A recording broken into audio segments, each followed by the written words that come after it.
Oke ya, kita mulai ya. Bismillahirrahmanirrahim. Assalamualaikum warahmatullahi wabarakatuh. Waalaikumsalam. Terima kasih teman-teman media yang sudah ikut meliput kegiatan kami. Ini merupakan aktivitas selanjutnya melawan oligarki rakus perampas tanah rakyat. Setelah sebelumnya secara perdata kami mengajukan gugatan perbuatan melawan hukum di Pengadilan Negeri Jakarta Pusat. Hari ini secara pidana kasus pagar laut ini sudah naik ke proses persidangan. Ini adalah sidang kedua di mana wilayah laut kita ternyata dirampas oleh oligarki. Modusnya apa? Memalsukan dokumen kepemilikan tanah lalu terjadi jual beli atas barang haram tersebut. Nah, kemarin kita sudah tahu dari dakwaan jaksa bahwa 4 orang yang Arsin dan kawan-kawan ini didakwa telah melakukan tindak pidana korupsi. Pasal 12 juga ada pasal 18 juga pasal 9 Undang-Undang Tipikor yang pada pokoknya wilayah laut di perairan utara Banten seluas 300 hektar itu diperjualbelikan oleh Arsin KBS Kokon. Modusnya mencari warganya agar seolah-olah mengaku pemilik tanah di wilayah laut yang menurut Nono Sampono dalam podcast resmi di kanal Agung Sedayu Group, tanah itu dulu tanah lautan yang terkena abrasi. Ini jelas Nono ini bohong besar karena faktanya tidak ada abrasi, yang ada adalah tipu-menipu ya dengan dokumen palsu, menerbitkan hak-hak di atas tanah, lalu murah, lalu terfitnah SHR, lalu diperjualbelikan, diturunkan PDSHGB, SKIBB itu kemudian diperjualbelikan. Nah, kemarin kan dari karya Mandiri Lestari kan terakhir dikuasai oleh IAM, Intan Agung Makmur, Agung Sedayu Group. Nama Nono Sampono juga notarisnya yang terkenal dan ini juga terlibat dalam perampasan tanah di wilayah darat yang dikuasai sekitar 900 hektar hanya oleh 3 nama, ada Henry, kemudian ada Gojali, sama Freddy. 3 orang ini punya 900 hektar. Nah itu ada juga ya transaksinya itu yang melakukan adalah notaris yang disebutkan dalam dakwaan jaksa, yakni Indrarini Sawitri. Jadi ini memang sudah gembong semua. Yang ingin saya sampaikan adalah yang pertama, tadi kami menyimak persidangan, kasihan sekali ya warga desa Kokon yang akhirnya dijadikan korban oleh kepala desanya mengaku-ngaku punya tanah di wilayah laut. Tadi ditanya oleh hakim, punya tanah berapa? Sampai 1,5 hektar. Di mana tanah itu di laut? Nah kan nggak mungkin ada tanah di laut. Dan memang modus operandinya adalah warga ini ya disuruh mengaku seolah-olah dulu punya tanah, dulunya katanya tambak karena abrasi menjadi laut, lalu diurus, dimohonkan terbitlah sertifikat. Makanya dalam kasus ini yang kami ingin tegaskan bahwa Arsin dan kawan-kawan ini hanya pemain kelas teri.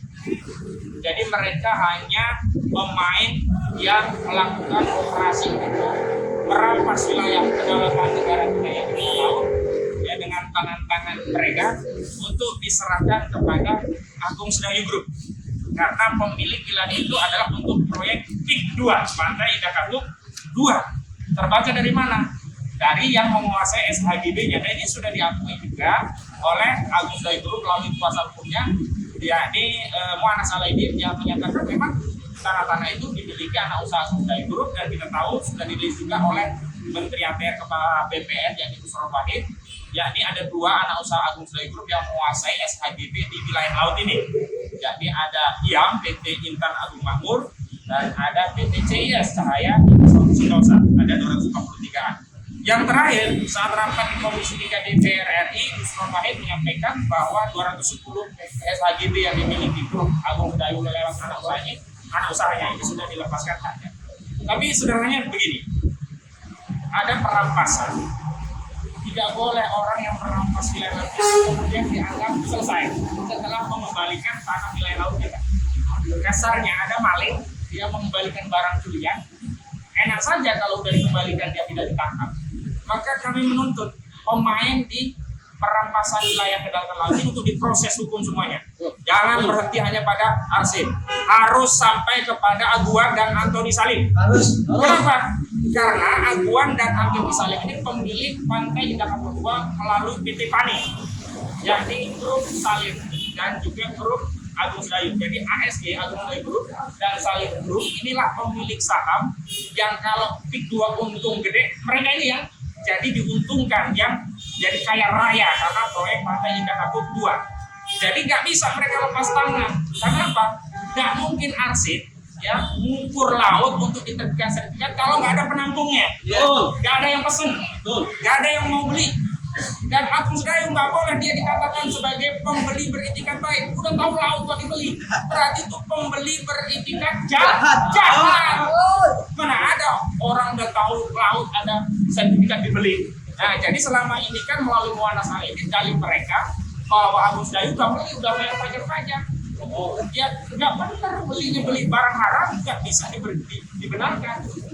Orang beli narkoba, oh kami sudah beli narkoba, iya tetap haram narkoba itu, pembelinya juga harus diseret. Nah hari ini ya Agung Sedayu membeli wilayah laut ini, dan hari ini mereka dalam deskripsi kawan jaksa mau dilepaskan seolah-olah yang bersalah hanya Arsin dan kawan-kawan. Ada Arsin, ada siapa lagi? Bujang Kaka, ada Septian, ada Chandra Eka. Hanya 4 orang ini pemain tingkat yang paling receh di bawah. Pasti ada pemain di layer BPN. Di BPN itu kepala BPN-nya, jelas. Kan sertifikat harus tanda tangan dia. Kepala seksi pendaftaran, jelas. Ya bagian pengukuran, jelas terlibat. Bahkan mungkin bisa jadi itu duit dibagi orang BPN itu pada seluruh staf. Makanya harus diproses BPN. Harus ada tersangka dari unsur BPN. Kemudian dari mana lagi? Dari Pemda yang nggak mungkin terbit RT RW itu kemudian diakui sebagai wilayah yang bisa dikembangkan sebagai industri properti. Berarti bupatinya dulu juga terlibat. Siapa bupati yang lama? Jadi harus juga diproses hukum. Nggak bisa dia mentang-mentang udah nggak jadi bupati, dia lari gitu. Kemudian ya jelas Agung Sedayu. PJ Gubernur hari ini ya juga kalau kabar harus diproses. Cek perannya apa? Nggak bisa kemudian dianggap hanya menumbalkan 4 orang arsidik, ya seolah-olah perang masa kedaulatan negara wilayah kita dianggap selesai. Nah, ini mohon maaf kami di rakyat biasa, ada nelayan, ada petani, kita berjuang membela kedaulatan negara, tapi kok pejabat malah menyerahkan wilayah kedaulatan ini kepada oligarki. Kan ini kalau nggak ada bantuan aparat sama pejabat nggak jadi nih Pak. Nggak jadi. Ini kan karena Pak Khalid, ya karena Pak Mufroni sering bikin video yang menyatakan ada pasal laut, karena video masa itu yang menjelaskan ini wilayah kedaulatan laut kita dirampas, maka ini viral. Setelah viral, ya tergopoh-gopoh turun. Tadinya TNI nggak mau turun, akhirnya TNI AL yang turun. Tadinya cuman dikasih spanduk oleh KKP itu apa namanya? Ya, spanduk itu istilahnya KKP. Iya, cuma dikasih spanduk seolah-olah udah selesai. Enggak, akhirnya kan dicabut. Nah sekarang ada pertanyaan lagi. Ya disegel, cuma disegel pakai spanduk. Ya nggak bisa ngapa-ngapain spanduk. Iya, lucu amat di negara cuma ditaruh spanduk. Aduh, kacau. Tapi yang menarik adalah kasus pagar laut itu ada 2. Satu sertifikat laut yang hari ini. Yang kedua pagarnya itu sendiri. Yang dulu katanya 48 miliar mau dibayar. Kemana? Siapa yang bayar? KKP berarti bohong Wahyu Sakti Trenggono. Katanya udah selesai. Lalu pelaku pemandar itu siapa? Kemana Ancun? Kemana Gojali? Kemana Ayahani Rijaya? Kemana Mandor Mehmet? Kenapa orang-orang kepercayaan Al-Ghazali nggak diproses? Kenapa hanya semua dilimpahkan kepada Arsin? Tadinya sih kita minta ya Arsin bisa nyanyi, tapi kayaknya enggak. Karena konstruksi dakwaannya itu mau diproses, pokoknya ada vonis sudah selesai. Kemarin pengacaranya Arsin dan yang lainnya juga akan mengajukan eksepsi. Ini pertanyaannya juga daftar-daftar saja, kamu punya tanah di mana?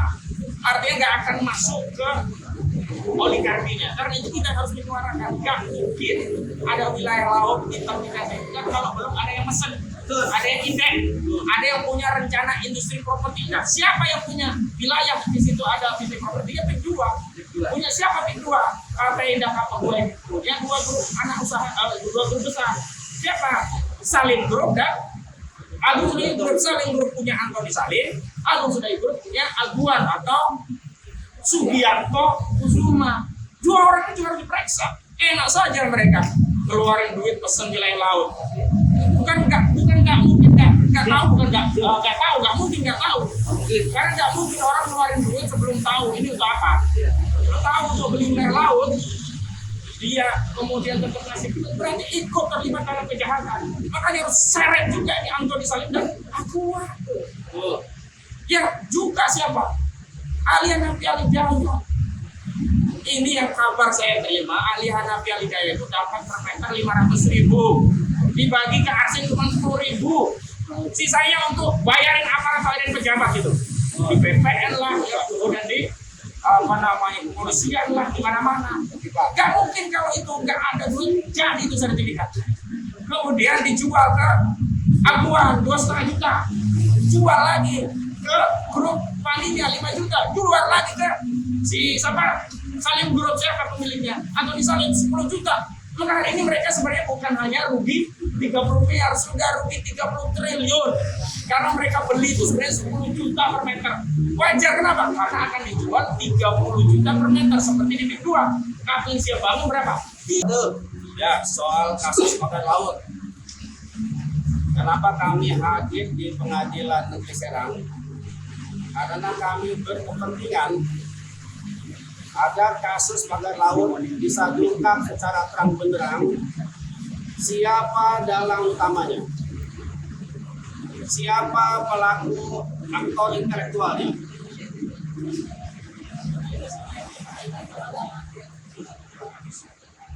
Tanggal 17 Januari 2025 bersama 9 organisasi masyarakat sipil lainnya, kami telah mengadukan atau telah menyampaikan pengaduan ke Barreskrim Polri terkait dengan kasus Pagar Laut.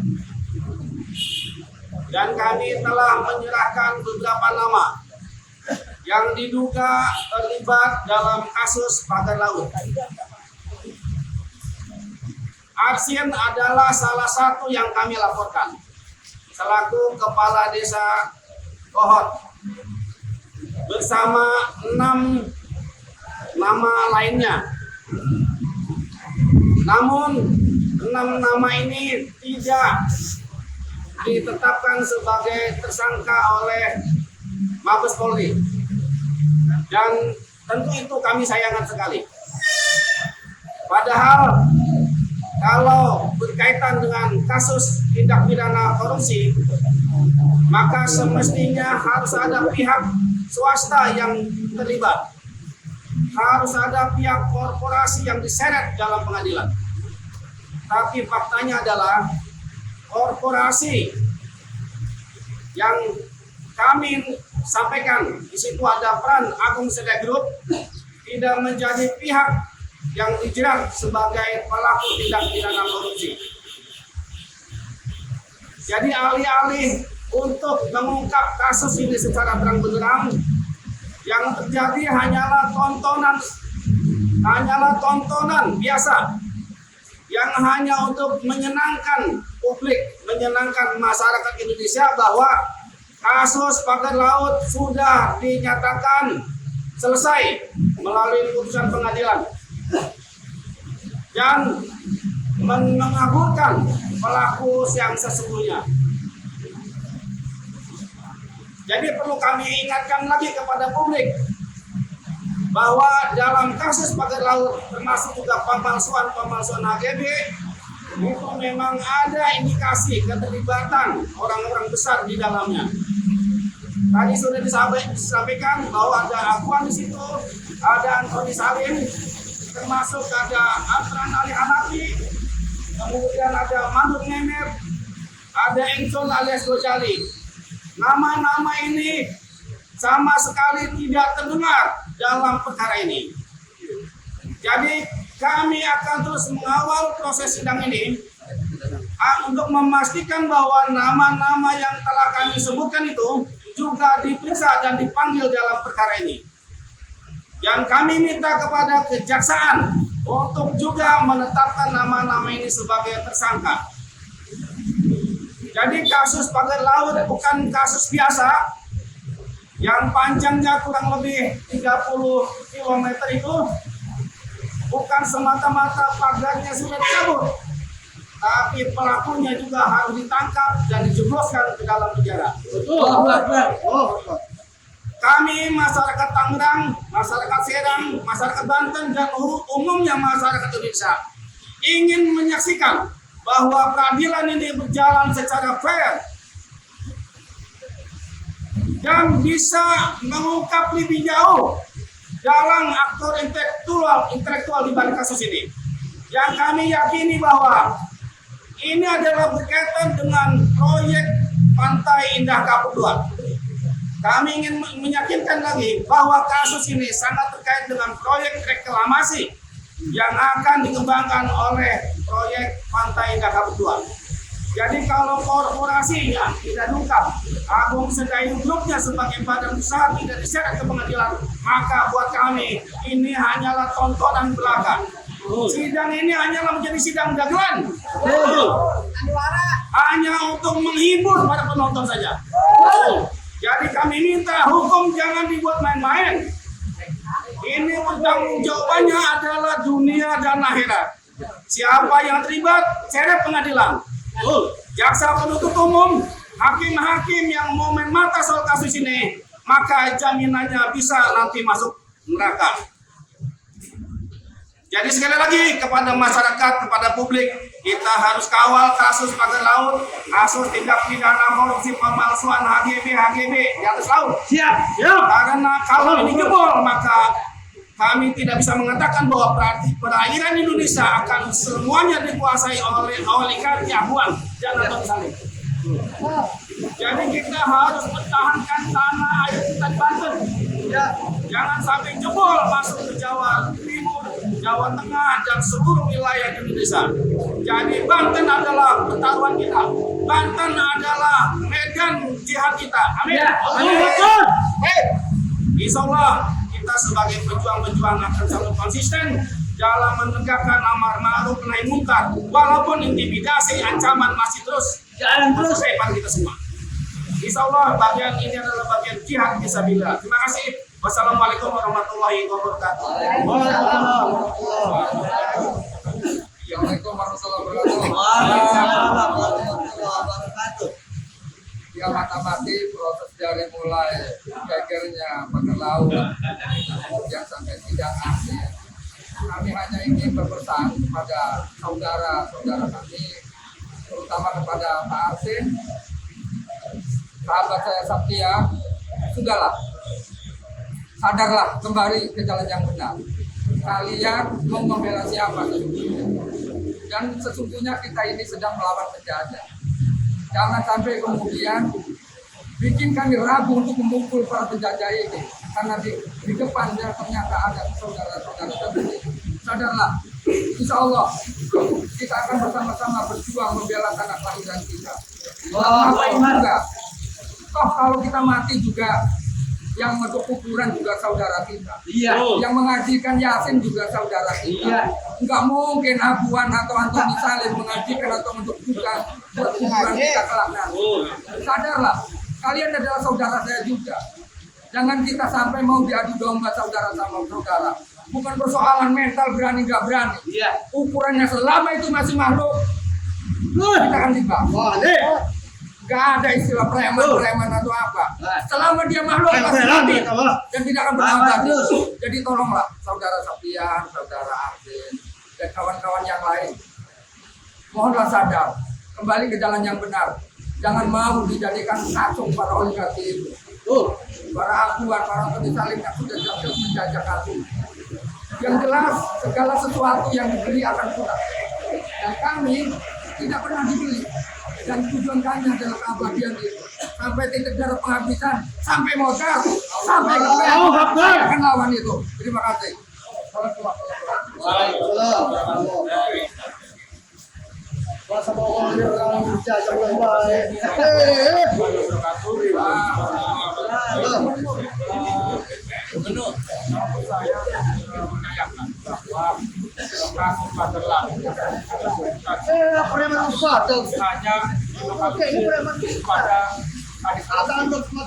Secara logika awam ya, tidak mungkin seorang kades mampu mengorkestrasikan kejahatan ini yang melibatkan 22 desa, ya kan, dari mulai Teluk Gagasana sampai kemudian sampai Kontang, bahkan ada pagar laut, dan itu melibatkan BPN, bisa jadi melibatkan aparat keamanan, bisa jadi melibatkan juga KKP.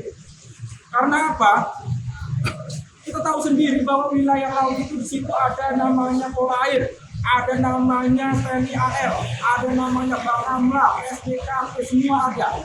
Tetapi dalam kasus ini sampai pagarnya 30 km lebih mereka diam, ya kan? Artinya itu ada tanda tanya besar di situ.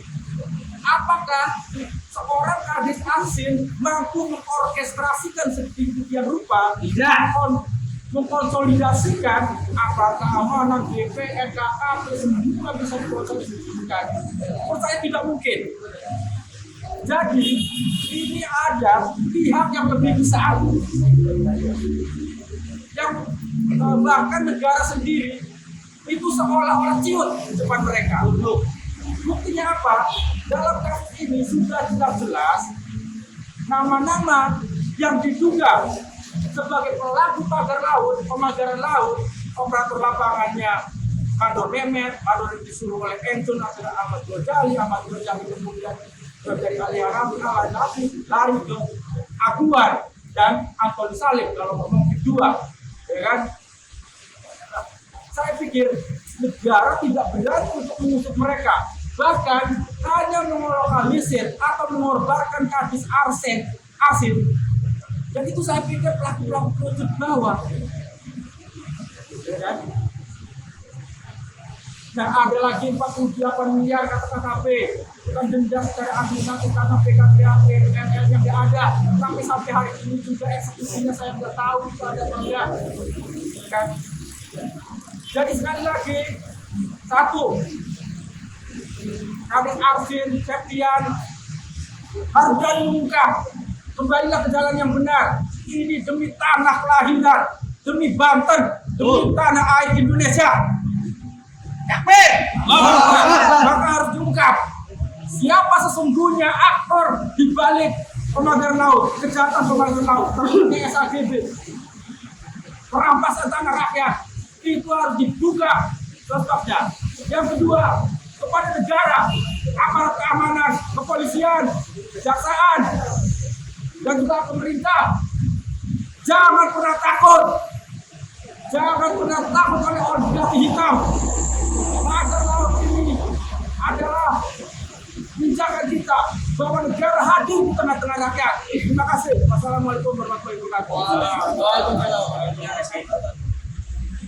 Assalamualaikum warahmatullahi wabarakatuh. Baik, di sini saya hadir ingin mengingatkan kepada semuanya, khususnya kepada negara. Kembalilah kepada konstitusi, khususnya pada pasal 33 bahwasannya air, bumi, dan seluruh kekayaan alam harus digunakan untuk kesejahteraan dan kemakmuran rakyat Indonesia.